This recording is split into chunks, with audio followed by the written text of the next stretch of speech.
cannon, where are you? Oh, there you are.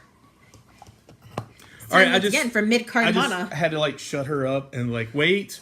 Whatever you're saying, wait and say it when we're recording. So yeah, so it's gonna also be a long video where I rant about now it's her things. turn to rant. Yeah. Go. I'm gonna do it in order because I like to have some sort of semblance. Anyway, Sam Killer, the wrestling connoisseur, the loose cannon. We are the Colognes.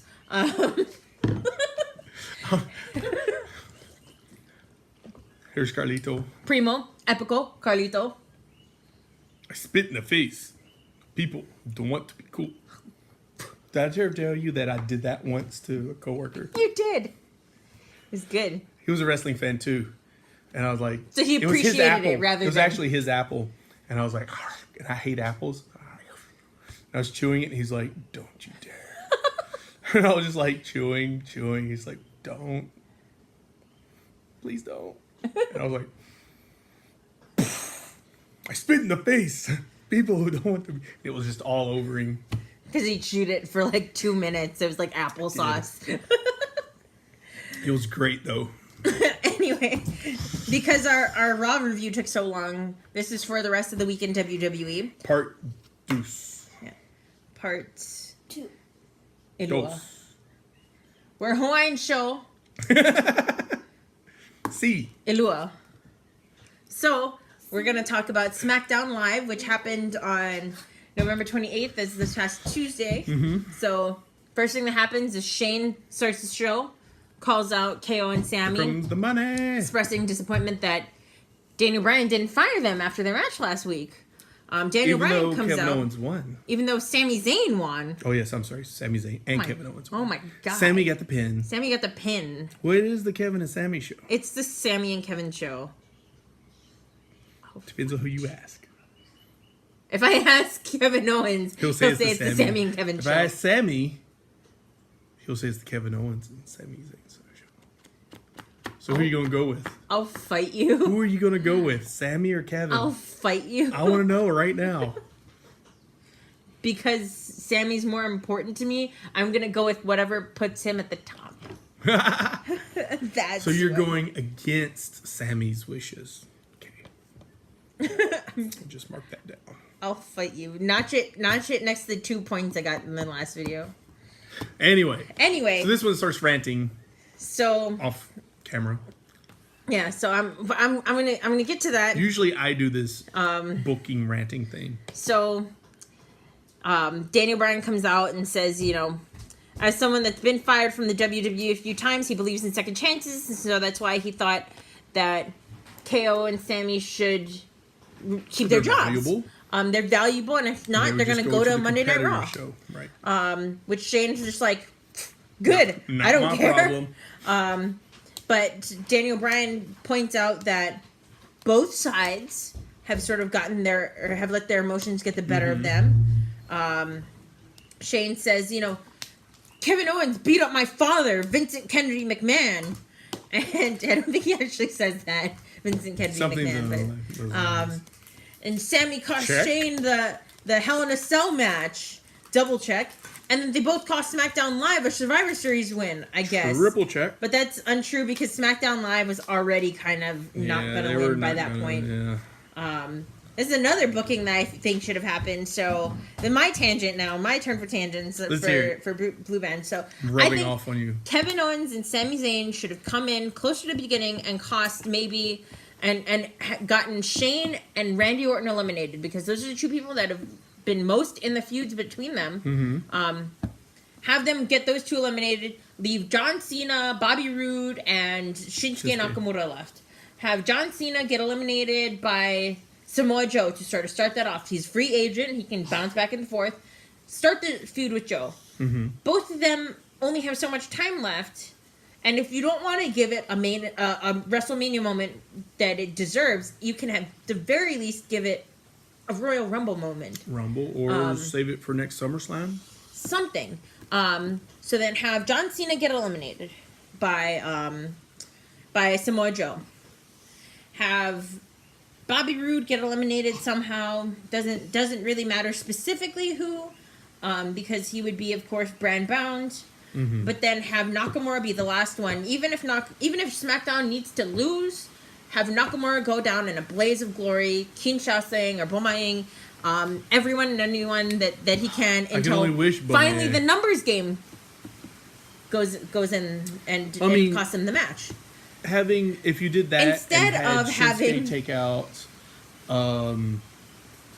take out Balor, even Angle, that would have been and huge. then or even just Joe Triple and H. Angle, and then a good showing is Triple H, and then I would have had him take out Triple H. Do the same finish. You know what I mean? Yeah. That would have worked. At least that would have gotten Shinsuke over. Instead of having him be the first person eliminated. But, I mean... That was a fucking joke. Their eliminations... That made me angry. It made me really angry. The fact that Nakamura and Rude were the first two that got eliminated was absolute shit. Because Braun eliminated them. And Braun's booked so over right now, it doesn't hurt them to lose to Braun. Yeah, but it also wouldn't have hurt Braun to have them eliminate someone before that. Well, I agree. But... yeah. And especially as a face, what better way to get him even more face it'd been great to see rub than have him be like, you took out two of my team members, I'm gonna destroy you. To have had Shinsuke take out Joe and Balor would have been huge. And he, more than anyone else in that match, needed it at this point. Yeah. He really, Not to make this a Survivor Series bitching video, but I mean, that is something that I've had a really sort of big problem with. Okay. But to catch back up to the previous rant and the opening of SmackDown. All right, you really want me to do this now? Yeah. All right. Why not? So, as you can see, and you'll see throughout this entire that we'll talk about throughout this entire video, there seems to be a feud brewing between Shane McMahon and Daniel Bryan. They've been sort of butting heads a little bit more lately, showing signs of disunity and disagreement. Mm-hmm. So a lot of people think that Shane McMahon is going to turn heel on Daniel Bryan. This is not how I would book it. Especially because of the fact that you have a really big opportunity here for Daniel Bryan's return match and how to build up to it. So what I would have... Would you have it against Shane, his return match? I'm going to talk about that in just a second. So, what I would do is I would have Daniel Bryan turn heel on Shane McMahon with a lot of this sort of same complaints that Kevin Owens and Sami Zayn have. And sort of have him be a little bit more allied with them and the other heels / misfits of SmackDown Live. And just be like, you gave me this job for a reason. I've been trying to do it to the best of my ability, but it's difficult when you undermine my authority even when you're not around to make calls, and you're making it very difficult for me to do my job, which you trusted me to do in the first place. So if you, and he says it on SmackDown Live too, it's like, if you wanted a yes man, then you got the... for Daniel Bryan. 1,000 for Daniel Bryan.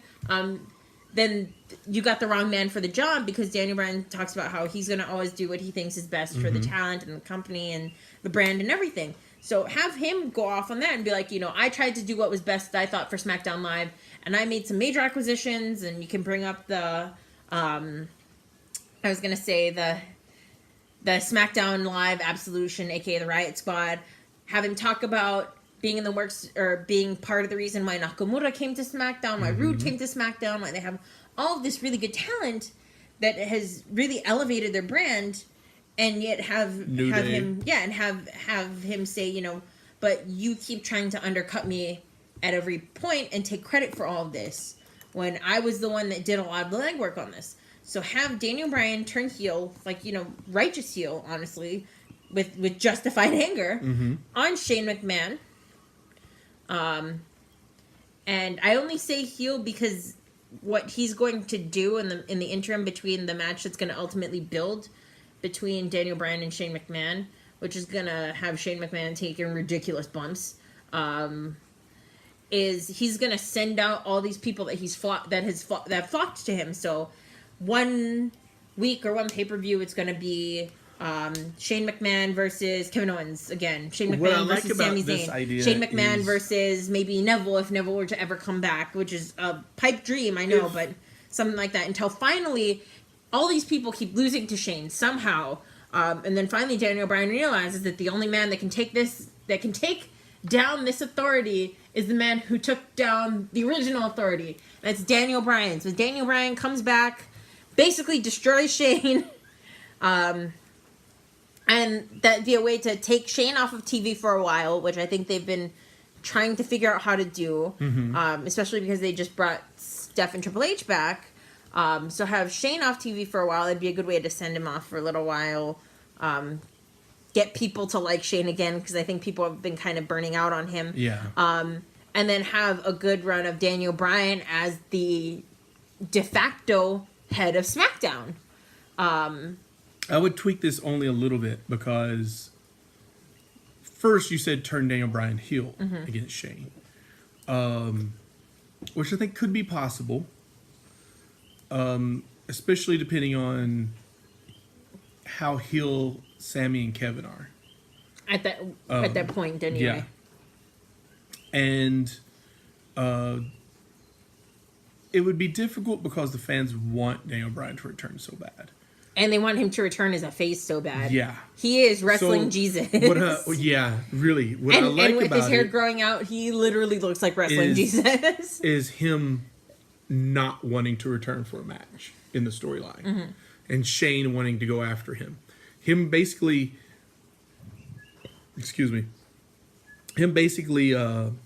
turning heel on Shane.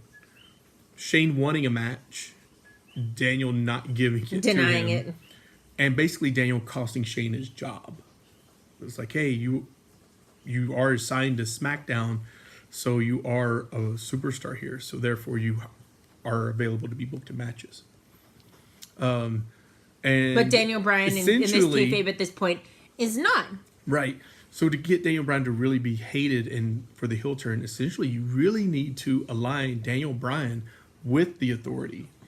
So it's not just Have it be sort of like anti-authority. him shaking hands with He's- Stephanie and being like, "We got your brother off television." Him, Stephanie, Triple H, Vince, Daniel Bryan needs to sell the fans out, and that would be the way to do it to keep them from cheering him. Would be him aligning with Triple H, and them being all blowing smoke up his ass and things like that.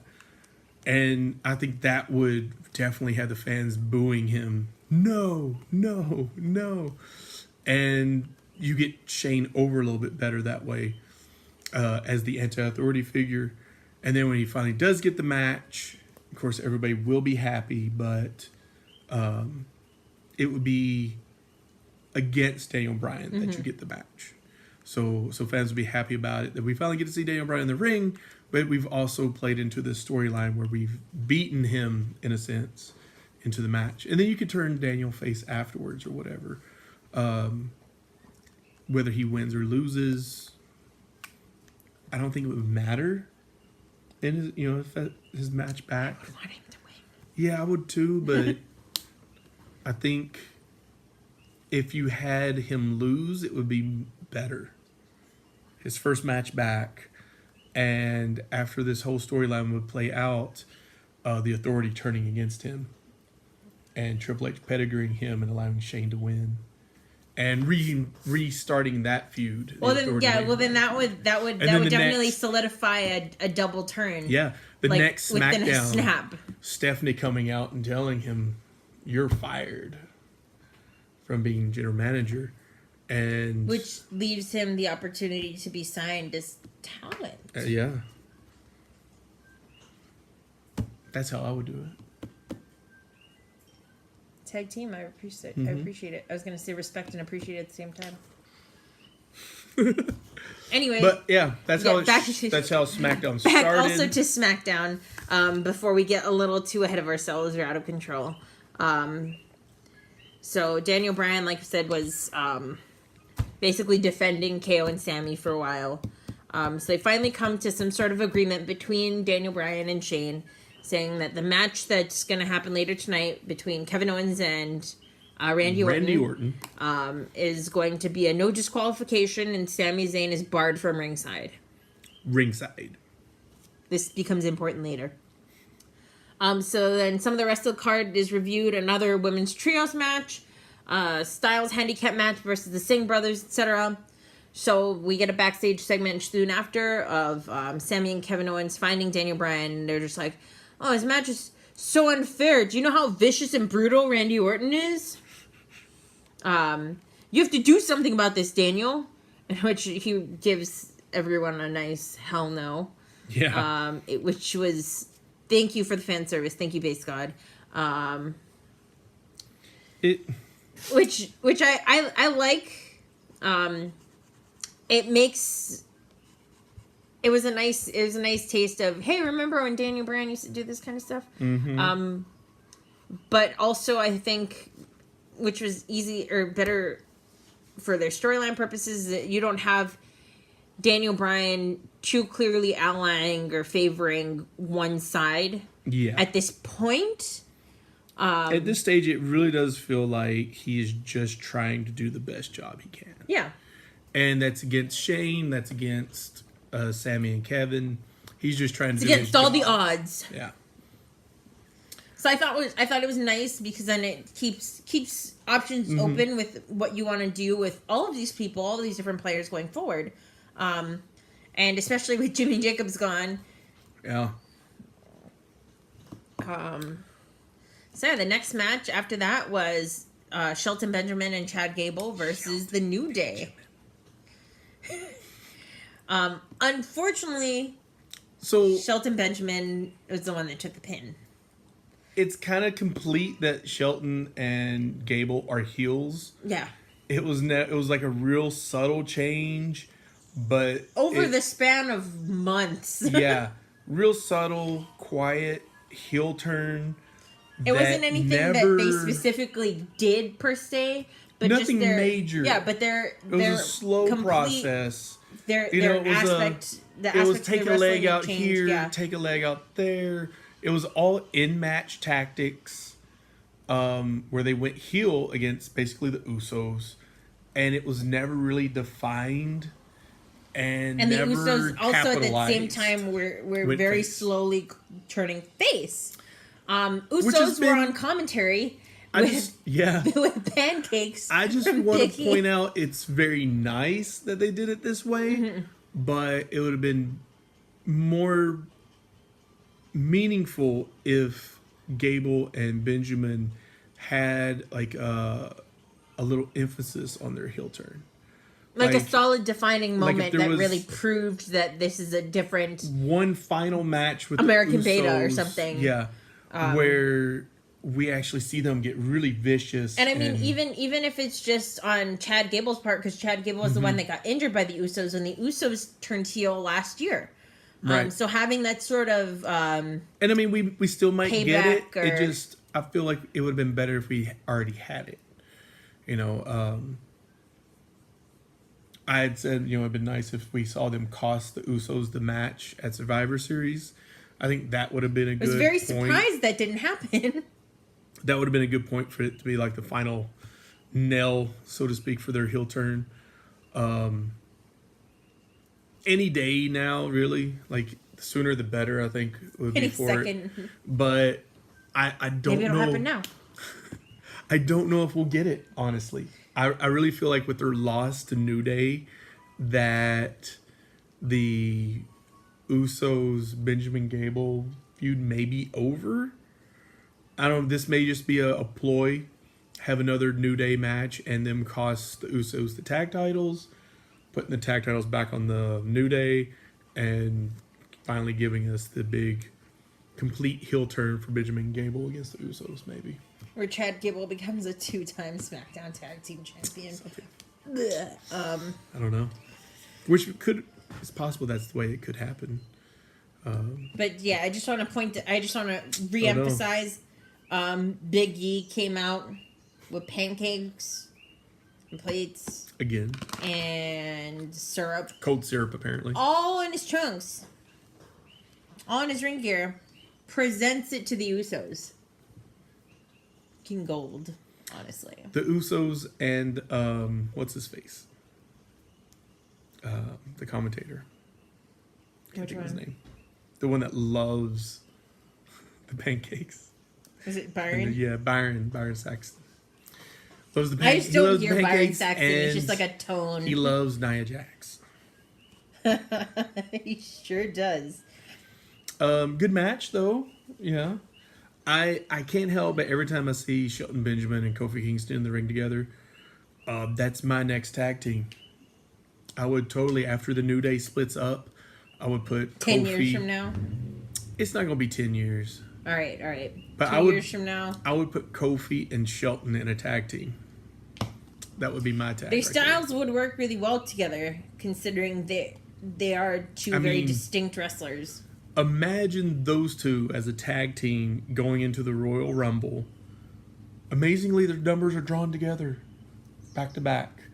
And the things that they could do when they're eliminated. Because, both of these guys are super talented and athletic.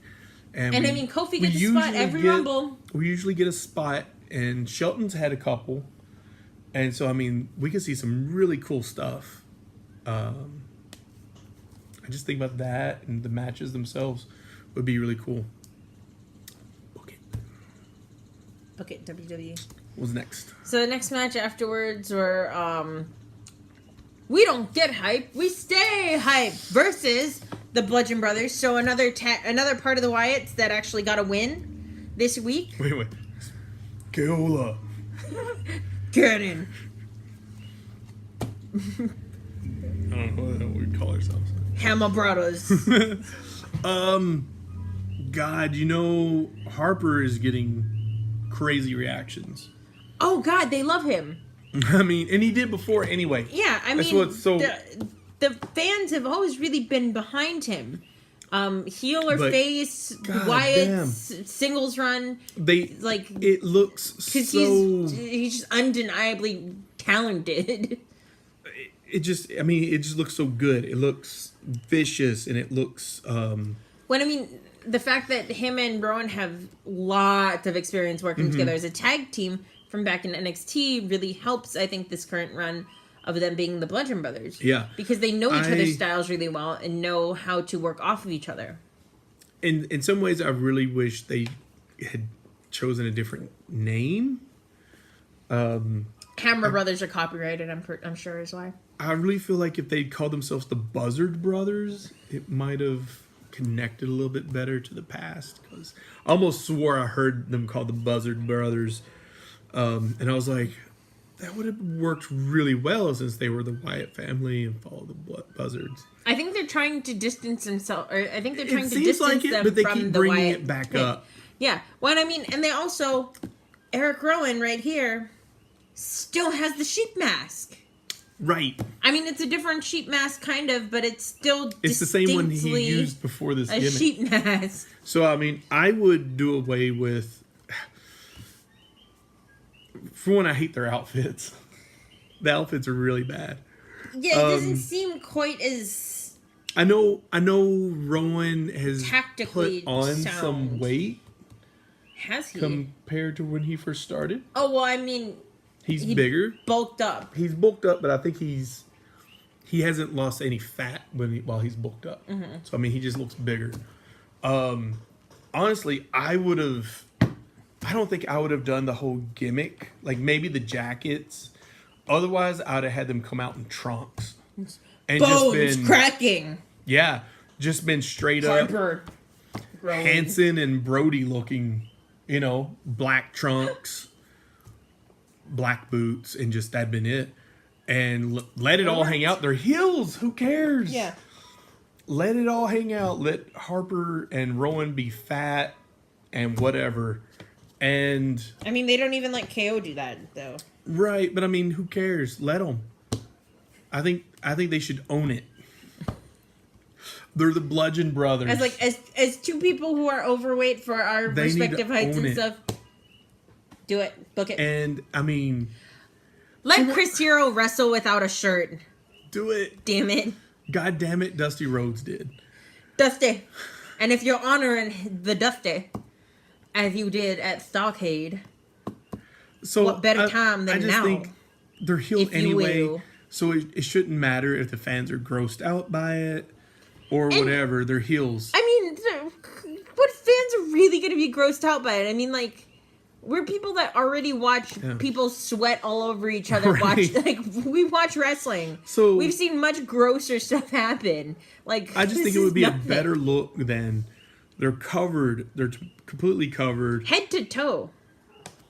Even they got the Hardy elbow pad things on. Which looks weird. It looks really bad. I mean, it looks kind of weird on the Hardys, too, even though that's their thing. The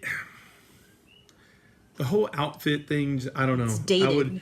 I would either have them in trunks or long pants like they are, but no shirt or I mean, something. what really was wrong with their look as the Wyatts? Nothing. Nothing really. Or, they could have had them come back with, like, Rowan's jumpsuit and had them be prisoners or something. Yeah! Would have worked, too. But, I mean, either which way, they're looking good, and I'm hoping they get a good push from it. Seeing Harper slap the shit out of Rowan, though, every time, that just makes me happy. It works so well. Even the crowd just responds to it because they're like, oh, shit, he just slapped the piss out of him. And it just works. And then, they throw him in against each other, and Harper's delivery of everything is so crisp. The crowd's just into it. So, I mean, he's been doing this for... Again, we see them do the bar's finisher. But it works for them. Honestly. Making it their own in some ways. It works for them. I wish they had a different finisher. Or maybe the bar will start using a different finisher. I don't know.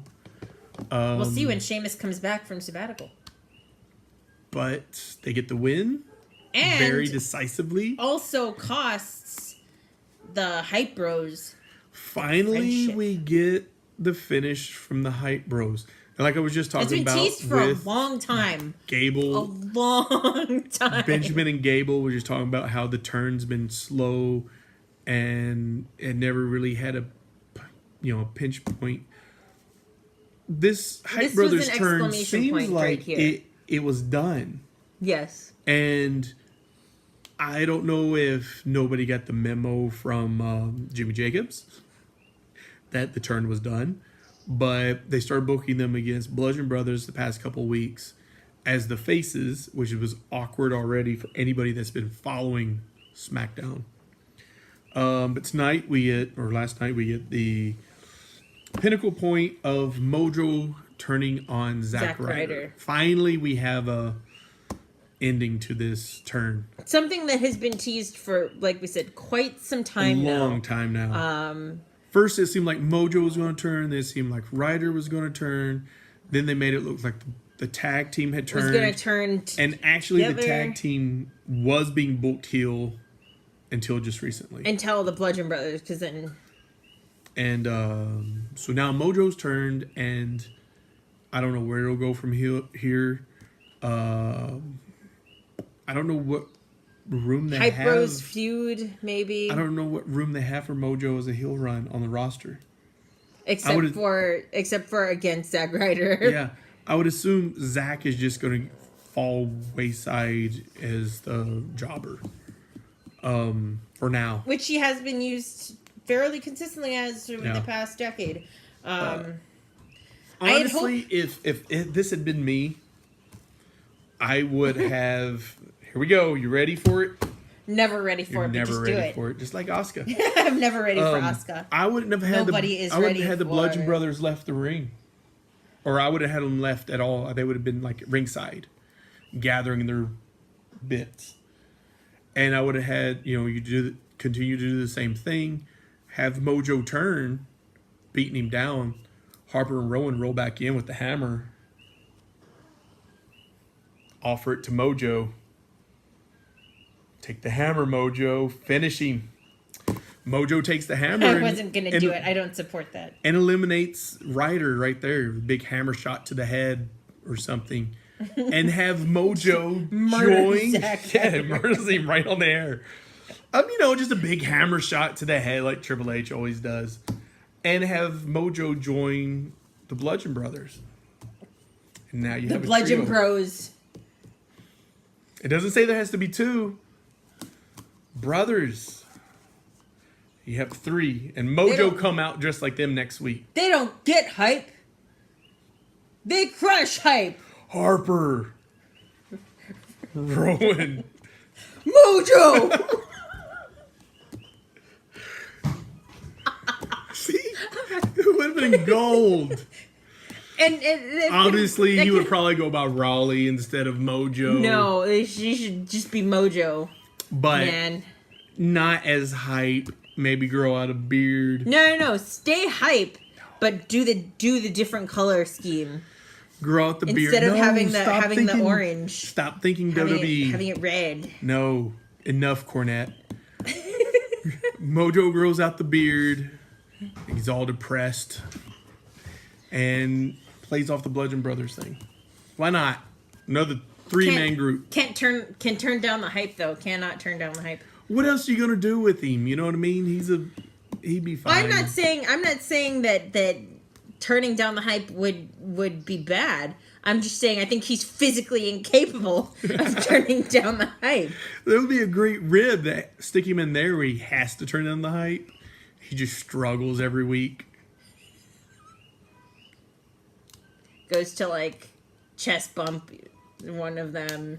I would just want to see Just, like, Harper slap falls. the shit out of him. Shove him back. What are you doing, bro? Can you imagine? And he'll be like, oh. And Harper just getting in his face and slapping him again. He'd be like, okay. All right. Great. He just cries. But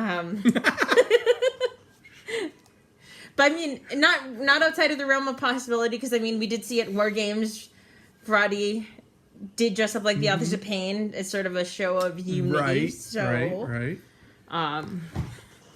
Because I can guarantee this is what will happen. We're going to get the Hype Brothers feud. Zack You know Ryder's it, bro. he's just gonna job. You know it, bro. And Mojo at most may get a shot in the future against US champion Bobby Roode. Which is the next segment that happens. And then we will never see Mojo again. Except in the Andre the Giant Battle Royale. Which he'll get tossed out like number 1. Yeah. Oh, he just tossed out Mojo. He won it a few years back. So Bobby Roode afterwards is cutting a promo against Corbin, talking about how he thinks that he should get an opportunity to make the US strap. And then he gets interrupted by Corbin. Such a waste. Lame. Corbin says he's not afraid of Bobby Roode, and Bobby Roode's like, if that's the case, put your title on the line. And No. Corbin is just no, not interested because he's a pussy. Corbin is so lame. It's just they have or he has, however, maybe it's his delivery of what they're giving him, I don't know. He has essentially turned himself into the high school coward. Oh my god. So I have to bring this up. I don't remember at what point it was. It was at one of the pay-per-views. Might have been either an NXT takeover or one of the main roster pay-per-views. But I just remember this promo that had Baron Corbin outstretched on a motorcycle, like looking like the worst Photoshop job I've ever seen. I'm sure it was an actual photograph, but it was just the cheesiest They shit ever. photoshopped his head on the Where it's just like, just him riding like this on a motorcycle, like full frontal view, profile of the motorcycle still going, like he's riding its side saddle or something. It's like the most ridiculous thing I've ever seen, and I have not been able to take Baron Corbin seriously since that moment. And it's your fault, WWE. It's your fault. I just don't know. How do you fix this guy? He come in and I was just never... You don't let Rude bury him. Did Rude bury him? No, I'm saying that's what you do. Just it's a you foregone don't, you conclusion. Well, I mean, you have this guy and... He could have been a contender. He come in, he looked really sloppy. His physique, His end his of days, style, everything has his been chubbiness. very And I'm not one to sloppy. judge people usually on Right. that because I'm fat, but... And he is too, naturally. He was a football player who was, hovering about He's bulky. 3-something, I believe, and he's like 260 or so now. 280 something, I think.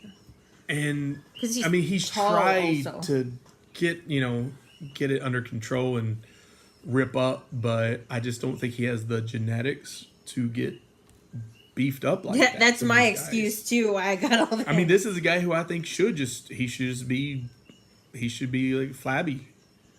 He should embrace it. And God, if you're going to give him the biker gimmick, give it to Harper and Rowan too. Make a big stable out of it. He's making a large Bludgeon Brothers stable. Yeah. Just make a stable out of them like Sons of Anarchy or something. At least it gives them reason. Like, I get they try to play off the whole thing that Corbin was a loner, the lone wolf, because it has to be Pack the of wolf. none. So it just doesn't work. Now he's a coward. He's a giant coward. He's a scrub. He's not that big, really. If you really compare him to the rest of the roster, there's a lot of guys that are way bigger than him. He's a scrub that gets outshone by everyone when it's finally time to step in the ring. You can't say this is the Sid Vicious guy, like in WCW. No, because Sid was also hilarious. Yeah, but Sid was huge. He wasn't cowardly, though, but he was big, like much bigger than Corbin, actually. Mm-hmm. And he was kind of a lone wolf. But Corbin just doesn't have the physique or the physical dominance to carry that aspect. I think Harper could have. Rowan possibly. But by himself, I just don't think Corbin can do it. That's why I've suggested before putting him with Dean Ambrose, turning Ambrose heel and putting him as Ambrose's bitch. Errand boy, if you will. So yeah, there's no way. And have Dirty Dean just go full Mox. Yeah. Just like actually beat the crap out of Baron Corbin one day, like bloody him.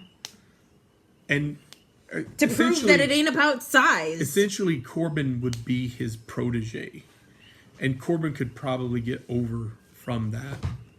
Corbin could definitely stand to benefit from getting a little bit more Mox or getting a little bit more Switchblade conspiracy from either Sami Callihan, which, isn't in the WWE, but just all right, here's my study stable. some tapes.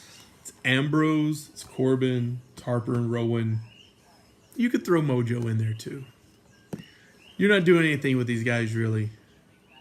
That stable, you could move some guys in and out pretty easily, like Mojo.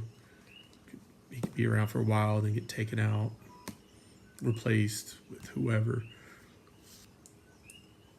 There it is. That stable could also easily go against the Shield. But Dirty Dean's in both. Well, he turns on them. How do you work it out? He turns on them. Zack Ryder becomes a Shield member. Or bring up my man. Oh no. Oh, that would be awesome, and it'll never happen. But that would be a great way to keep the Shield together. Have him come up. Book it. Anyway. If it wasn't for him already being known in NXT as Cassius Ohno, I would say have him dye his hair a little bit darker and just have a blonde streak, and he'd come up and he could be Seth Rollins' brother. It's okay, Roman. I called my brother. He beat Cassius Rollins. Chris Rollins. Chris and Seth Rollins. He could say, he's always been my hero. For the marks. Mm-hmm. For the marks. Anyway. That's all a joke, by the way. The next match was the handicap match between Styles and the Singh brothers. Oh, which, of course, Styles won by delivering a Styles clash on one of the brothers from the second rope onto the other one. Most notably from this match, And Jinder beat him up before and after. Also, Jinder hit both of them with a Colossus. Colossus. Hit them both with a Colossus, and the fans chanted, "We still don't like you," something like that. I've said it before, and I'll say it again, and I'll say it on this. I don't know if I have. If Jinder Mahal wins the WWE World Heavyweight Championship one more time, if he becomes a 2-time, I'll buy a Modern Day Maharaja shirt. Get ready to buy that shirt because I think it's going to happen. I'll buy that, and you know, on one of the arms of Elias Sampson that's going to get tattooed onto me, I'll also have Elias Sampson have a Jinder Mahal tattoo. That would be pretty awesome. But only if those two things happen. Will Both you get of the them. tattoos? Jinder Mahal has to be a 2-time WWE World Heavyweight Champion, and Elias Sampson has to have the Peppercorn Powerbomb. Get ready to Buy the shirt though, because I think it's going to happen. Interesting to note is Mahal has mentioned that he wouldn't mind going face. That he thinks he could pull it off. He could. I think he could if it was done right. If I surely hope that. I think he could have easily gone face going back, or when he first came back. I mean, the conditions were pretty right for it, especially with who he was being booked against at the time. I think they just were. It was easy to put him as the foreign heel. Yeah.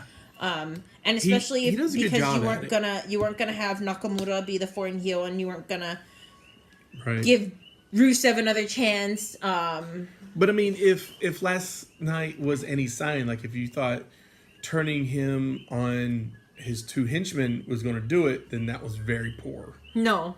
There's no way that. I mean, you can still come across as heel because it's just like, look at your two henchmen, they've failed you. You have failed me for the last time, Starscream. Just like that. I like how it got silent, dead silence after that. I didn't know who you were till you said Starscream. I was like, oh, okay, you're married.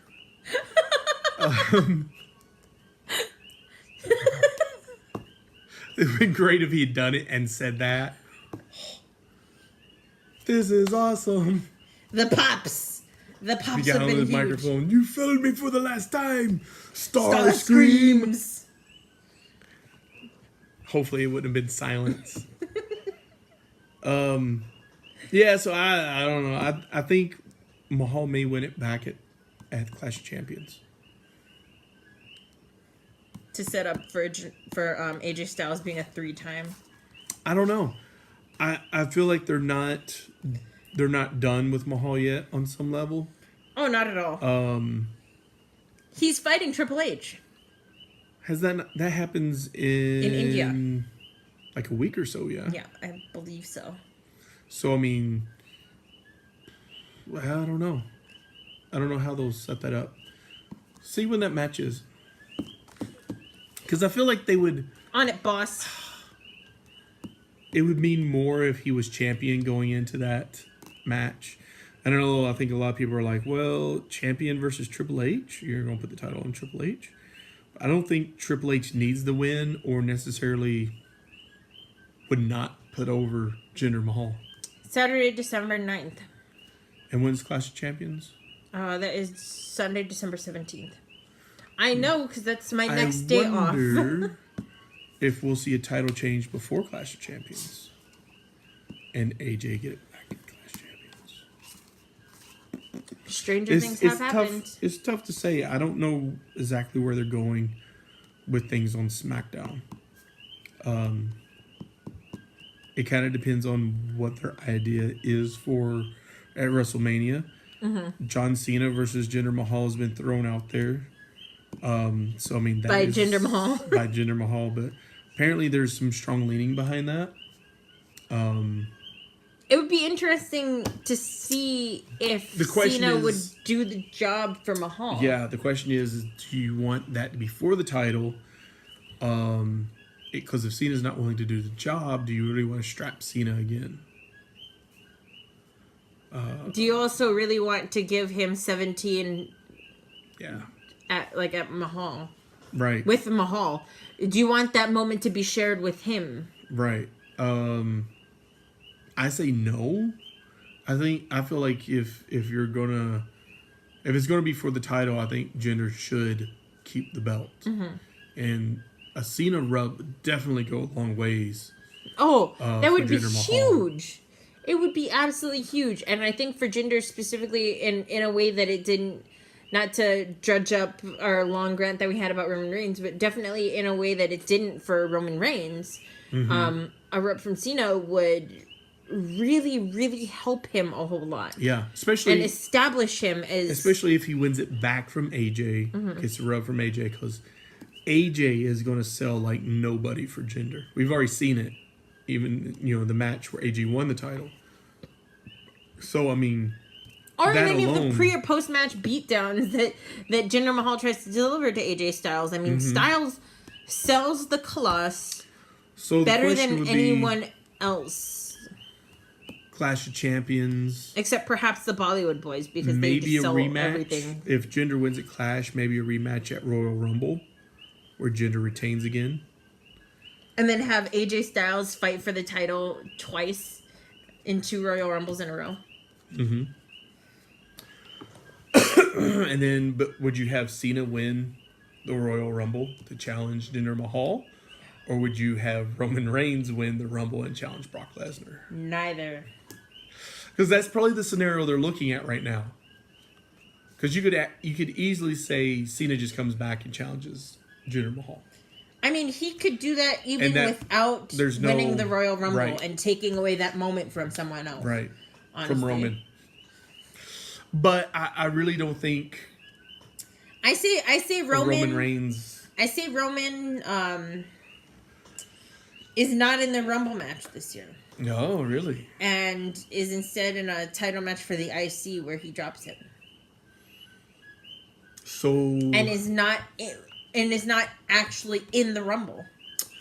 Let the Rumble winner go to someone on SmackDown. I think they should do a switch when that comes up. I mean, we got a long time ahead. Because I think Elimination Chamber this year is going to be Raw. If you really because it's SmackDown last year to garner attention, I would say Balor wins Rumble and challenges AJ Styles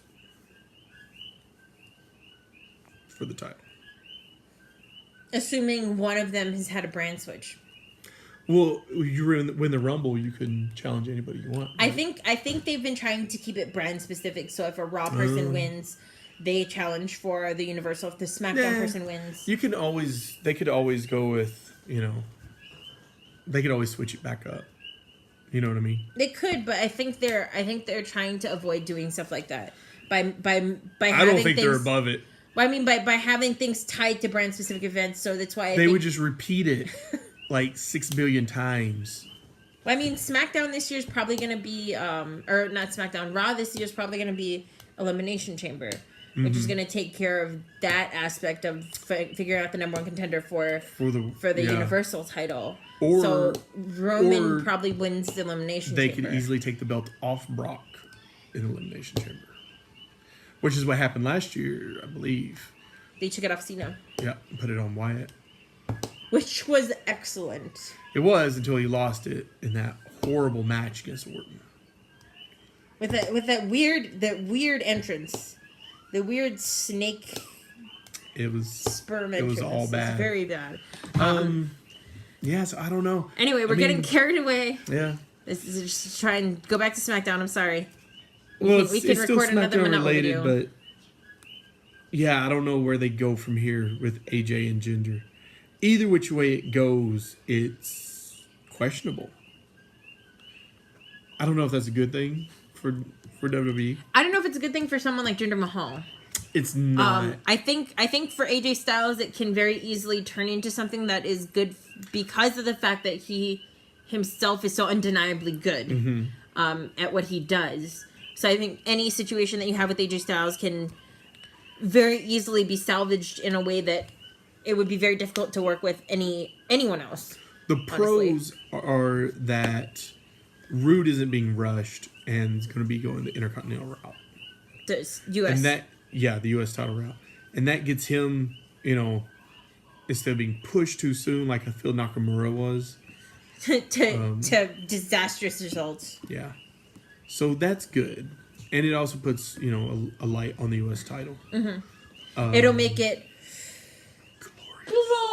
glorious. It looked like Bray was saying that just then. Well, it's because Bobby Roode won't give in. He won't give in until he's victorious. And he will defend the United States Championship. It's really bad because it makes SmackDown feel so light-handed in a lot of ways. It's like, okay, we got... I mean, that's something that was called out even on the road to Survivor Series, where Kurt Angle basically was like, oh, well, you guys have AJ Styles, but we have Braun Strowman and Roman Reigns, and like really pointed out the fact that as far as main event names go, Raw is very top heavy.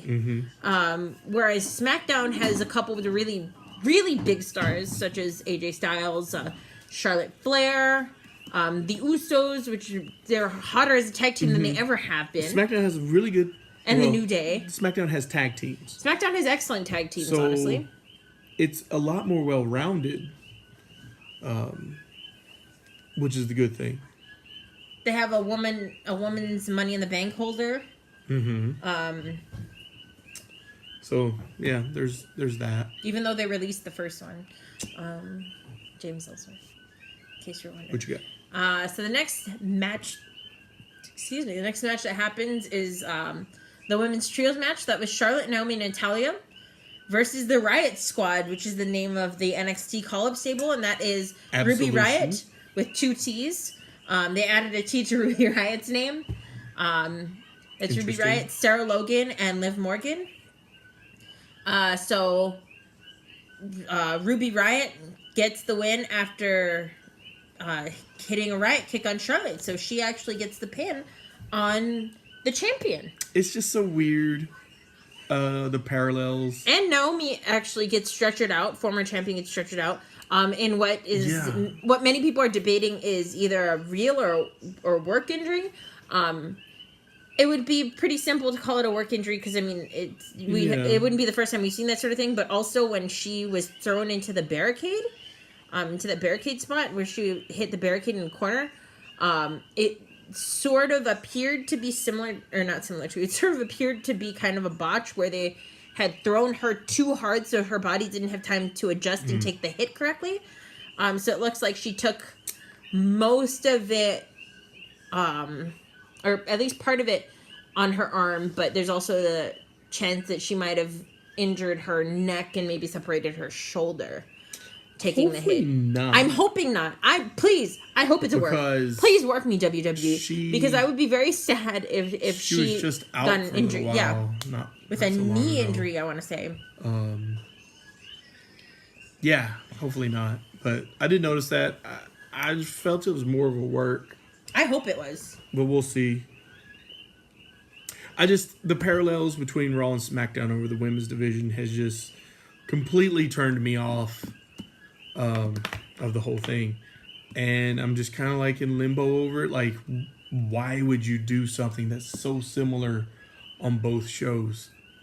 It just, I don't know. It looks, if it comes out that this was not all part of the plan, then it looks really sloppy and lazy. It does. But if you figure out some way to tie it together, I know some people over on Cage Side Seats, I read a lot of Cage Side Seat comments because I'm a nerd. I'm really going to start posting over there. I really am. But some people have come up with the idea of maybe having Paige be the ringleader and then having Ruby Riot as her kayfabe, like, little sister that's in charge of the SmackDown version. So there's still something that's working in tandem with him, and then you can sort of have something come of it if it ever needs to be that maybe Ruby Riot moves over to Raw or Paige moves over to SmackDown. I'm not against a split brand group. Faction. I think that would be brilliant. I think they should have done it with the club, but they really could have. They really could have. If they're going to do that with these two groups, it should culminate like at the Rumble, where they should actually have a women's rumble match. It's been rumored There have been talks, yep. that might happen. A women's rumble and a women's elimination chamber. It would make a lot of sense if it culminated there. But I feel like that's still a long way to go to look plagiarized, essentially, for, brand versus brand. Yeah. Oh, and something that I failed to mention in the Raw video is that Absolution actually came out after Asuka's match with Dana Brooke, and they sort of had a stare down, which it was an interesting Absolution sort of backed off a little bit. Yeah. A good way to build up Asuka somewhat. A little awkward. I mean, it was the predictable, really the person that was gonna face Asuka down the line, Paige. I mean, because of course Absolution's gonna clear out everyone else, and the only person that's gonna be able to overcome the numbers game is the person that overcame the numbers game at Survivor Series. Yeah. Asuka. Yeah. Nobody's ready for Asuka. Nobody is ready for Asuka.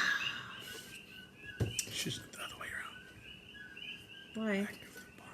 Because it's the bigger face. Oh. But this one has the mask too. Is that signed by Asuka herself? I can sign it for you really quick. No, stop! Don't touch it. It's mine. Do you leave them in their boxes? Some of them I do, not all of them. So my Sami Zayn, Kevin Owens fight pack came out of the box, and 2 of my Dean Ambroses came out of their box. 1 is still in the box with Brian Pillman, so the only person that I've never unwrapped is Brian Pillman. I have 2 of them. I have a Flying Brian, and I have a fight pack with Dean Ambrose, Brian Pillman. Both of them in the wrapping. Both of them right next to my bed. So when I wake up in the morning, and that's what I wear to sleep also. My pajamas are shorts and a Brian Pillman shirt. I thought maybe you just take them onto your body at night. I just... Still in the box. Yeah. Okay, next. So the next segment actually was Fashion Files Saw edition. Sawed. So we see Ascension sacrifice themselves for their best friends. Yes, Connor and Vincent. I really hope that the Ascension gets repackaged or something. I hope so. On. Or split up or something. I just feel... I don't know. Them being jokes to even Breezango, the biggest joke of all, just is doing nobody any favors. It's not. Well, I mean, it's funny in the Breezango way. Where they get up, they're like, save yourselves. And they're like, okay. And then Dango comes back. Because he forgot his hat. He picks up his hat. And came back for us. And nope. He's like, I forgot my hat. Okay, save yourself. Okay, I will. And it's, I don't know if this is supposed to turn them heel again, because they get gassed and they come back stranger than ever. That's what I'm hoping. I don't know. They're going to come back as part of the Bludgeon Brothers. My ever expanding It's like your ever growing stable of the Bludgeon Brothers. Connor, Victor, Vincent. What's that, Vincent? Victor! I mean, there's a lot of slapstick humor in there. It's great. I don't know where they're going to go with this new Sawed thing now. Is that going to be a Bludgeon Brothers thing? Because the Ascension the whole time has been saying it's... 2B. It's the Bludgeon Brothers. So have I told you my theory of what 2B should have been? What? 2B should have been the tag team of Rusev and Aiden English. As in... to be or not to be, like a fucking giant theater nerd, which is obviously what Aiden English is. And then someone had made the point of to be, like, as in to be or not to be, but then to be as in Bulgarian brute. I've heard rumors that Rusev is going to turn face, though.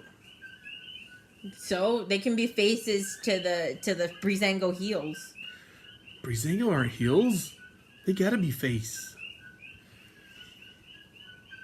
I think the... Hey, Pepperjack. It's a peppery cat. I honestly would probably split up Ascension at this point and I would. I mean, tag teaming strangely, is I not would doing them any probably favors. stick them both back in tag teams with separate people. with different people, Like and who? just repackage. I would put Mojo One of them with and Mike Connor. Canales. I would do Mojo and Connor together, repackaged to somebody, and Victor. Who would I put Victor with? Mike Canales. No. Mike Bennett. No. As the third Colon brother. God, I was just thinking of somebody a while ago. I can't think of him now. You threw me with Zack Ryder. Canales. No, you know I'd put Zack Ryder with. You could put I'd him put Zack Ryder with Dolph Ziggler. in the Riot Squad. No. Ryder and Ziggler should be a tag. Breezango, they just need to wrestle, actually. I mean, the Fashion Files One are day. cool, but they should just wrestle. Would be, ideal. In a show that has wrestlers, they should wrestle? What? Yeah. I've never heard of something so ridiculous. I know, it's out there. Alright. Anyway, I'm going to try and So, wrap this what's up next? because the last match is KO versus Orton. The no GQ Sami Zayn barred from ringside, but not barred from the WWE Universe match. So Sammy comes in after the match gets way up in the crowd. Steel chairs. At the top of the ramp. Sammy comes in. We're having torrential downpours. Chairs. Sammy comes in and Chairs blasts Randy Orton. Yeah, in the side, In the in knee. the back, in the knee. Well, then I think the knee was the Sammy never goes finisher. to ringside though. He leaves. They get back in the ring. Orton hits his DDT, and KO hits the hits him in the frog knee, splash yeah. though for the finish. KO hits a super kick and then a frog splash for the win. And not that I'm complaining about Kevin Owens got the win, but I could totally hear Saw that super kick, big boy. Orton saying, "I'm not gonna take the powerbomb. I don't want to take the pop-up powerbomb. Finish me with a super kick and a splash or something." Still very nice. Honestly, glad every time I get a chance to see It was kind of strange. Kevin Owens hit the frog splash. Yeah, I was glad he got the win. He's got a great delivery of it. I was kind of like, "Oh God, he's going to hit the RKO." When mid-air. Orton, yeah, I was like, shit. But no, Kevin Owens got the win. It's a rare thing. Someone gets a win over Randy Orton. So I was glad about that. Relatively, I was going to say relatively clean. Yeah. I mean, Yeah. in a no GQ match, So it should be interesting to see where they go from here with a lot of it. with SmackDown. I would rate SmackDown the better of the two shows this week. Consistently, SmackDown usually is, in my opinion, anyway. Raw probably had a few bigger moments, but overall, SmackDown was a better show. Sounds good. So that And then, is. and then now we're gonna have a third video to talk about 205 and NXT really fast.